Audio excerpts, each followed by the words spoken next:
Well, it is welcome, but in a sense overdue news, Christine and Alex, that the federal government has finally recognized what almost every other state has already done to celebrate Juneteenth.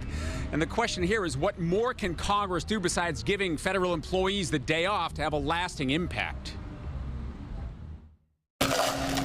Chase Johnson is about so much more than coffee. The former music exec who owns Haroon in Leimert Park is all about community. His staff is young, diverse, and local. So making Juneteenth a national holiday, while important historically, is also a modern-day teaching moment. It's good and you know, excited, but you also want to see some follow-through and some progress at every level, you know, particularly with teaching, you know, the actual true history of this country. So we have up here some of our great freedom fighters. Yeah. Albert Lord could not agree more. His genealogy research revealed an enslaved ancestor who was an African prince. Lord's curated an exhibit of historical documents in Leimert Park. Now he has Juneteenth as a national holiday to add to it. It tells the nation that the suffrage that we as black people have gone through is important. So moving forward, what's now critical is what's going to happen once this becomes known as a national holiday. What's the substance behind it? Will it be programming? All right. That's a key question. What now?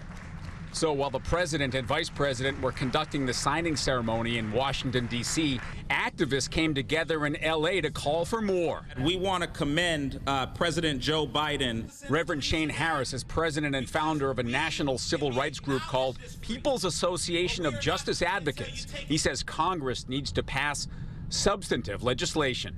Like the George Floyd Justice and Policing Act of 2021, like the John Lewis Voting Rights Act. And so passing this Juneteenth legislation without backing it up with substance does not get us and does not move the marker forward in this country. Definitely something to keep an eye on moving forward, Alex and Christine. For some perspective on this, we consulted with a familiar face to Fox 11 viewers, USC law professor Jody Armour. Actually, at the foundation of this nation was racism. Slavery, I think we all admit that slavery is racism, and it was baked into the Constitution before the Civil War and before what Juneteenth celebrates, right? So yes, it's a profound opportunity for us to come together around a unified vision of now what equality and freedom looks like going forward. That was Jody Armour from USC on GDLA with Michaela Pereira this morning. Alex and Christine.